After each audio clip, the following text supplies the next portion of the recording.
Thursday. Welcome to Cooped Up Live, should I say. My daily-ish broadcast where I just talk about whatever the hell I want to talk about while we're waiting on some folks to join. Coopedup.com is my website. You can visit that at any time. Would love a follow, an email, subscribe, all of the above.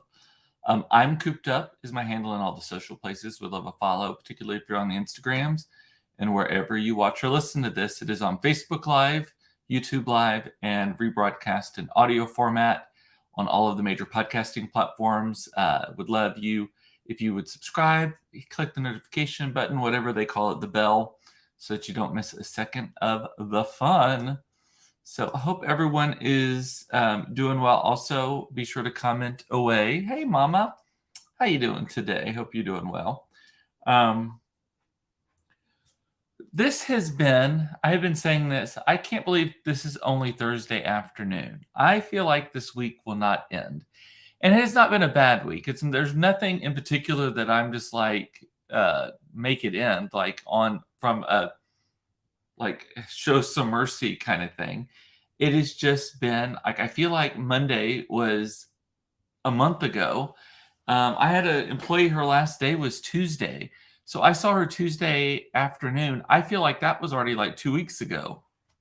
And just have had a lot of meetings and such too. And it all feels like they've all been Mondays also. Just like everyone trying to catch up on their week and get going and all that kind of stuff. So this is the week of 1,000 Mondays. How about that? But yes, that is, even Claire this morning, they were getting ready for school. And she's like, I can't believe it's only Thursday. Like, this feels like one of those weeks where and Todd said the same thing. I asked him about it earlier and he thought it was Friday. He like spent half the morning thinking that it was Friday and was telling people like, have a great weekend. I'll see you Monday, that kind of thing. I was like, well, maybe they think you're taking the day off tomorrow. Then you should just take the day off tomorrow. How about that? Yeah. What else? Oh, so I'm on the Frost Bank Advisory Board for Dallas. And we have like a quarterly-ish meeting. I think we meet about 5 times a year. So more than once a quarter, but less than every month. So, and it's not exactly like every 6 or 8 weeks either. There's no rhyme or reason to it, but I have to dress up a little bit for it. And I went into my closet, and this is because, I've lost about 35 pounds. I went into my closet this morning to get dressed, and I had previously gotten rid of all of my slacks because I don't wear slacks very often. None of them fit me anymore. I was at the style, they were old custom slacks that I had made back in like the early 2000s, like, or maybe mid 2000s, like 2005-ish. Or a little bit before. 2005. That would have been when it was. Exactly when it was. And so they're a little bit too like blousy. That's not the right word. Just like loose, and I'm used to a more fitted pant now. And but I still have some blazers and I have some custom shirts that I had made around that same time. That a nice custom shirt that really, as long as you kept within like normal collars, normal cuffs, all that kind of stuff, it didn't go as up. So I'm getting dressed this morning and I go and I wear these Banana Republic traveler pant is what they're called, with pretty much everything. Like I even wear them sometimes to like dressy things. So like today I wore a black pair of them.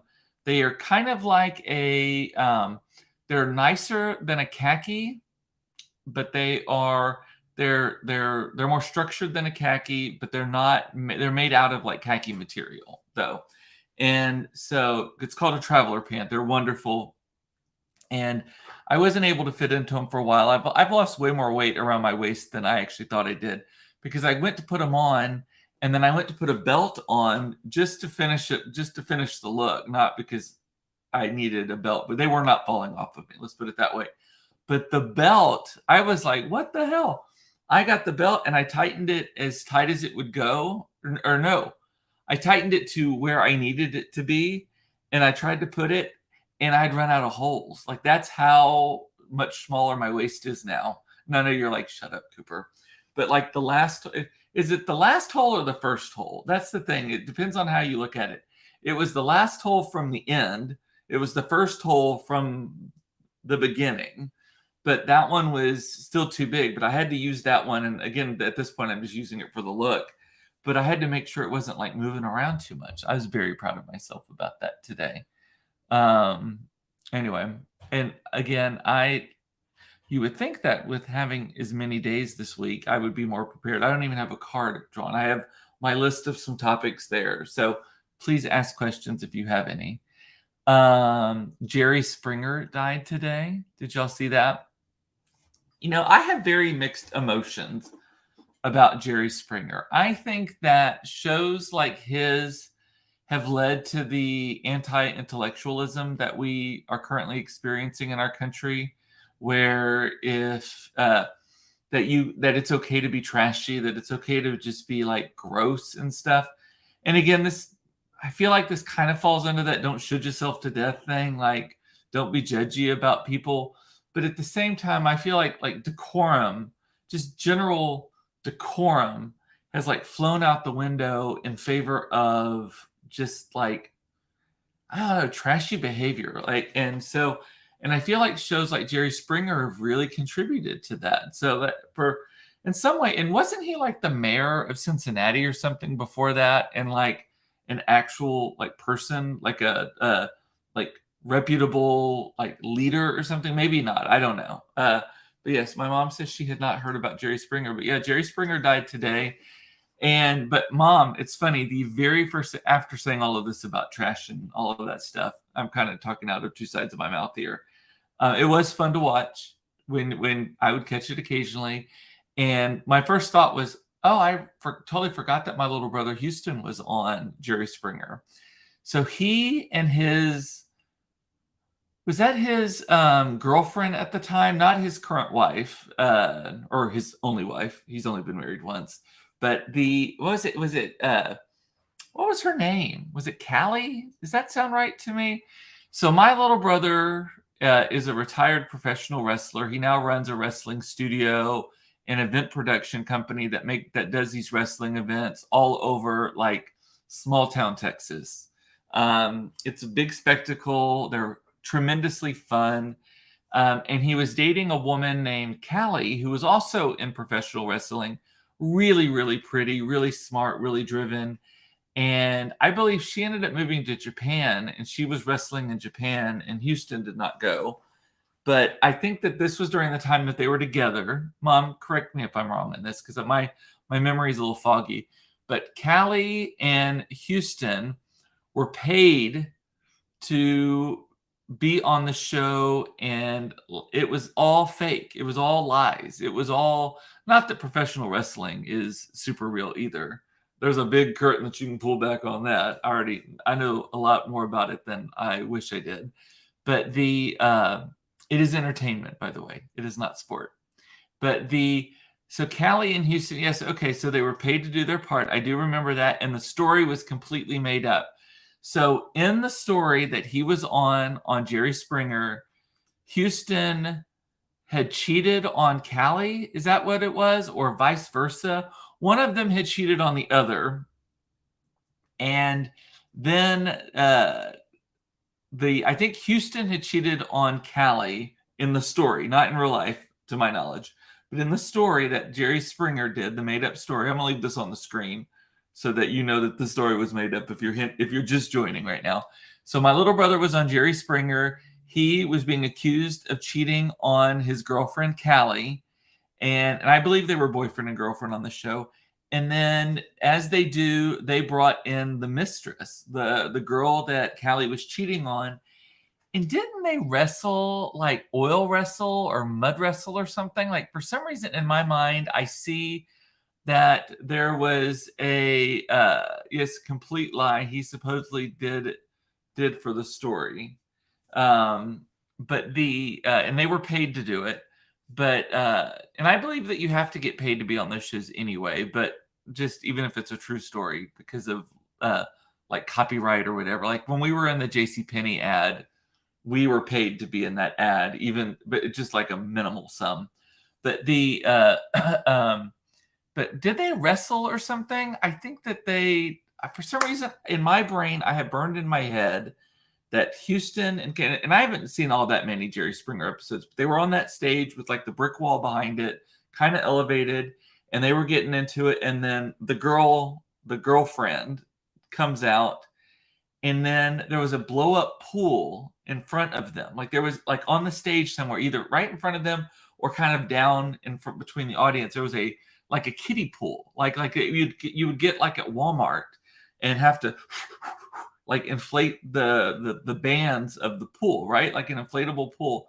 Yeah, okay, here we go. Mom, you're saying both girls wrestled in oil and a small blow up. Okay, so my memory is not as bad as I thought about it. And they did that. I don't remember how it ended or what ended up happening. If Callie won, if the other girl won, if they both became lesbians and walked into the sunset. I don't know how it ended. I don't recall any of that. But I do remember that he was on Jerry Springer. Where was it filmed? Do you remember? So I assume they had to fly out to LA, or I assume he filmed in LA or New York. I think it was LA though, to be on the show. But yeah, so that's my 6 degrees of separation, actually 2 in this case, with Jerry Springer. Although I've seen a lot of friends posting photos with him online today since he died. So I'm shocked at how many people I know who had some sort of connection or relationship with Jerry Springer. Like that surprises me. I was in Connecticut. My mother was saying it was in Connecticut, which is just outside of. It was probably in the area just outside of New York City. So anyway, so yeah, Jerry Springer died, and then this is the death that really, really blew my mind. So the woman whose name I'm already forgetting now, but y'all know the story of Emmett Till, the kid who he was like a 14-year-old boy. He was black. He was from Chicago. He was in a store in Mississippi alone with this 19-year-old white woman whose name I don't remember. But she accused him of grabbing her, of like grinding on her, of catcalling her, like just kind of like sexual harassment. And then she said that she told her husband and brother about it. They went and like lynched him, killed him, all that stuff. And his coffin is now in the Smithsonian African American History Museum. And it is very solemn. It is in a specific area. You have to walk into it. It's almost like a little small chapel that you kind of walk into. It's off to the side so that it's not big. Like only a certain number of people can be in there to see this. In my brain, Emmett Till was killed like forever ago, right? Like this is long settled, long gone history, blah, blah, blah. Well, the woman that accused him, and she has since, I don't know if she recanted, and it was in Mississippi, by the way. So Emmett was visiting his relatives in Mississippi, I believe, at the time. But the woman who has since either said she admitted to perjuring herself on the stand when because her husband and brother or his brother, I don't remember which, were acquitted of killing Emmett Till in a total sham trial. But she gave testimony about what it was, all that. Well, that woman died today also. And that blew my mind when I saw that, when I said the accuser of Emmett Till died today. And some people have been celebrating it, which I'm not opposed to that. But that she died, like that is, so that to me is evidence of like people who are like, oh, that's history, or why are we still rehashing this, or why blah, blah, blah. Because there are still fucking people alive who were integral figures in this. Emmett Till was like a watershed moment in the civil rights era of brutality and the bad ways that the legal system worked and all of that kind of stuff, and probably still does. But the thing to me is, it is easy because we see black and white photos of it. He was killed in 1955, Monica is saying. And she had the mother had an open casket funeral for him. Yes, that is right. So they could see what he looked like. And he looked like the Elephant Man. I mean, he was beaten up, like swollen, slits for eyes, all that kind of stuff. I think, was he dragged also, or was he just beaten up? I can't remember. Not just beaten up. I don't mean just as in a way to minimize it. But the casket is at the Smithsonian. But anyway, it is shocking to me that we still live amongst people as of yesterday, not today maybe, but as of this morning, but among people who were actively involved in these crimes, these terrible, terrible actions. And like, it just blows my mind. And in my mind, I'm like, whoa. That is why a lot of people are it's still so fresh and raw to them, because it wasn't that long ago, right? Um, and there's a similar statistic about the end of slavery here in the United States is closer to us still than some other dates. Like, it's just crazy to me. Or like, slavery lasted longer than it's been since like, there were more people were enslaved in the United States for longer than it's been since they weren't. Like, I think that we're still in that point also of timelines and such. Like, that just blows my mind. Similarly, like, that iconic photo of was it Ruby Bridges? I think that's her name, being escorted into the integrated Little Rock. Was it Little Rock High School or elementary school? Whatever. It wasn't high school because the little girl was little, but whatever that photo is. And then there's that woman in the background who's just like, ah, like yelling. Like, it's so iconic. Everyone knows exactly what photo I'm talking about. Like, people in that photo are still alive, right? Jerry Jones was there, the owner of the Dallas Cowboys. There are photos of it where you can see him in the background. Like, you can see him in the audience, like, looking at what's going on. Like, that just blows my mind also. That these timelines, and I do think that because black and white pictures existed as the primary photo, I don't know if color was even invented yet at that point, but I think that helps cloud our mind about how long ago it was also. In Jasper, Texas, I was around 14, my mom said. I know, yeah, and the husband and the other guy admitted to doing it later. She never did. That was what I actually ended up I have not looked it up yet, but I was curious to know if at any point in her life, if she has like recanted, like she perjured herself on the stand, but has she said, I regret doing it? Has she said it was terrible? Like, all of this kind of stuff? Or is she just like, I said what I said? Like, I don't know. Because, like, I wonder the same about that woman in the photo from Little Rock, the one screaming. Like, has she changed her mind about, or she may be dead, I don't know.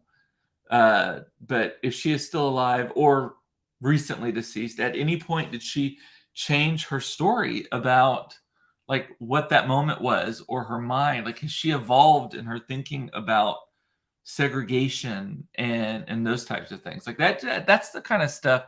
I think my Monica said she watched Till last week, and at the end of the movie it stated she never admitted anything. That is so crazy. So, and he was dumped in a river. Okay. Beaten up and dumped in a river. It was just crazy to me that we still, again, we still live amongst the people who committed or were a party to or actively involved in, or even just eyewitnesses to all of these things that happened. Like, and these are just the ones we know about.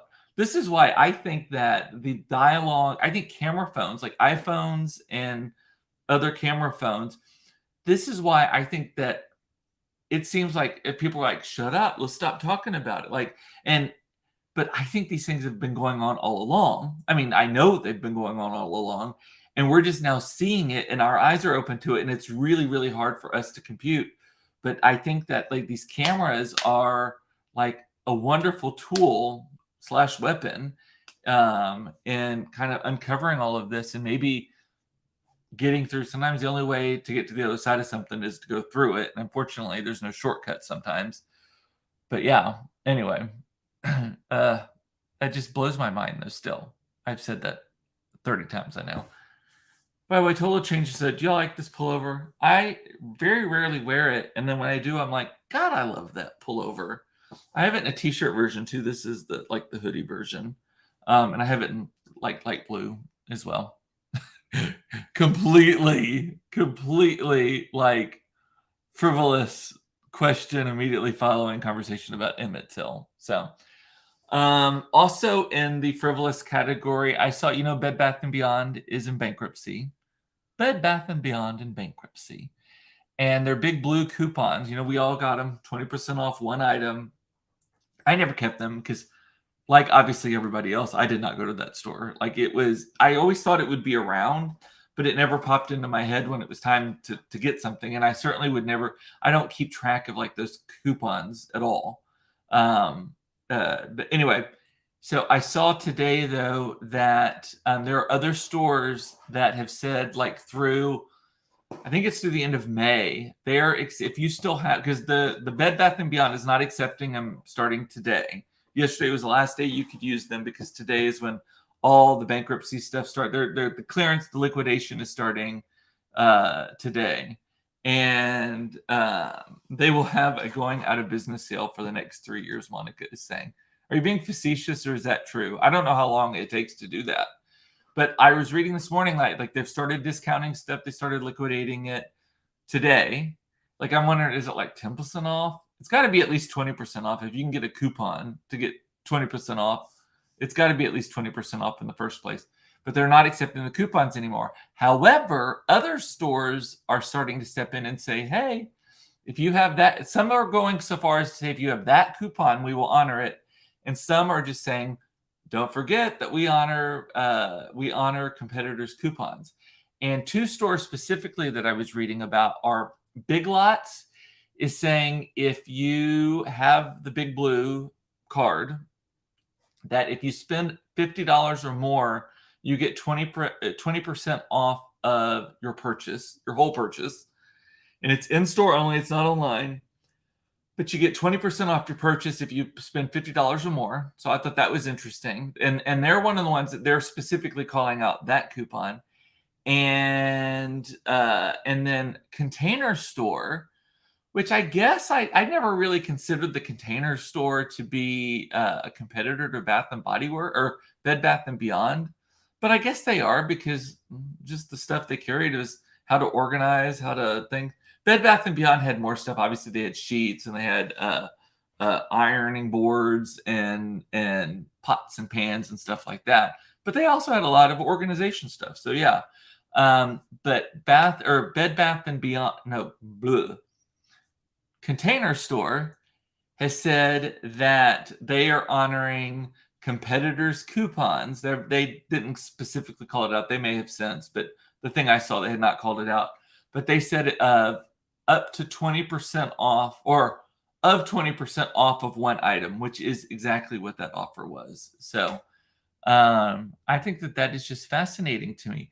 It also shows to me that everything is at least 20% overpriced that you can buy. Like I rarely buy anything full price anymore because I am like, nope.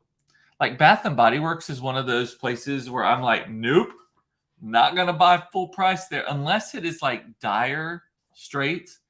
I never buy anything full price there because there's always a million coupons. If you have the app, you've got all the bonus points, and they stack their coupons too, which they're very, very generous with it. Which also leads me to believe that little glass cup of melted of scented wax probably did not cost anywhere near the $16 that they're charging you for it. It's probably more like $1.16. But so anyway, and then Gap is another place. Like I love Gap and I love J. Crew. Gap and J. Crew are also two other places where I never, ever, ever, ever buy anything full price. The only exception is if it is something that I know I really, really, really, really, really, really want, and I know that it's seasonal or that it's going to sell out in my size fast, or I just want it sooner than the sales are around. Occasionally I will pay full price for something, but almost never. Like again, Gap and J. Crew, coupon a day. Like, it has gotten so bad that I have actually unfollowed both of them on all social and on I still get ads for them on social, but I've unfollowed them on social and I've unsubscribed to their emails because fucking Gap sends you like 14 emails a day, and then you got Gap Outlet also, and then you got Banana Republic. Somehow I never get Old Navy ones. I don't. Maybe Old Navy doesn't do discounts as much. And I hate the fabrics at Old Navy. But I like the style. Like, they're cute. They're actually the more kind of trendy one. But the fabrics just are hateful. And J. Crew also, if they get your cell phone number, they're going to text you 14 times a week about the sale that is going on. So I have had to unsubscribe because here's the reason why I unsubscribe. You think, Cooper, if you don't buy it on sale or if you don't buy it full price and you use a coupon or whatever, how are you going to know that they're having a sale if you don't follow them? Because they're always doing it. Literally any day I think about, oh, you know what? I need a new chambray shirt, or I need some jeans, or I just want to see what the sales are, the end of the season sales are. I just go to the website and there's always, Gap is ridiculous that they have like a bar at the bottom that pops up and shows you all of the available options. So, anyway, what else? I don't know if you noticed, but today's episode, I am not airing it on my personal profile live. I'm kind of doing a test to see viewership and all of that, because the first time, so forever I've only done it here on the Cooped Up on channel, right? And then I accidentally did it on my personal page as well one day, a couple months ago. And the numbers were like crazy, like all over the place. But I've noticed lately that it's not the case, and it ends up splitting the viewership.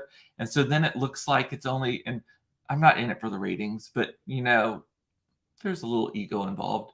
But it makes it look like only 16 people saw it here and however many people saw it there. And I want it combined. So I'm testing it out. So if you were here, you were on the Cooped Up page. You are not on my personal profile. Yes, you only got one notification. Thank you for getting notified, though. I'm starting to get a zit like right in the middle. I have certain spots where they're like ingrown hairs. And if I catch them early enough, I can get it. So I'm going to go dig that one out in a minute. Again, things that you needed to know. So, alrighty, well, that's all I got for today. Monica said, by the way, she's being funny about them taking 3 years to go out of business. Just seems like any going out of business sale lasts forever. Yes, I agree. Alrighty, well, with that, I'm going to say goodbye. This was quite a kind of heavy episode for part of it. So Monica wants me to film my pimple popping. You're such a weirdo. Alrighty, well, with that, I'm going to say bye. I love you. It's important to know you are loved. I love that you watched this. Thank you so much. Take care of yourself. Don't should yourself to death. No good comes from should. And I don't know if I will be here tomorrow. So Eric texted me earlier saying, oh, I forgot that Dallas schools are closed tomorrow. Do you want to go to lunch? So I said, of course I want to go to lunch with you, Eric, because I can only do it when he has a day off because he's a teacher. And those lunches sometimes turn into fun, but quite extravagant, long. Like I've missed pickup for my kid. I've met him and Craig for lunch before, and I have missed pickup for my kids, or had to call the school and say, send them, make them walk home. So, alrighty, well, I'm gonna say bye again. Love you. And I think I said all of that already. So I will see you maybe tomorrow, definitely Monday at 4:30 for another episode of Cooped Up Live, should I say. Talk to you later. Bye.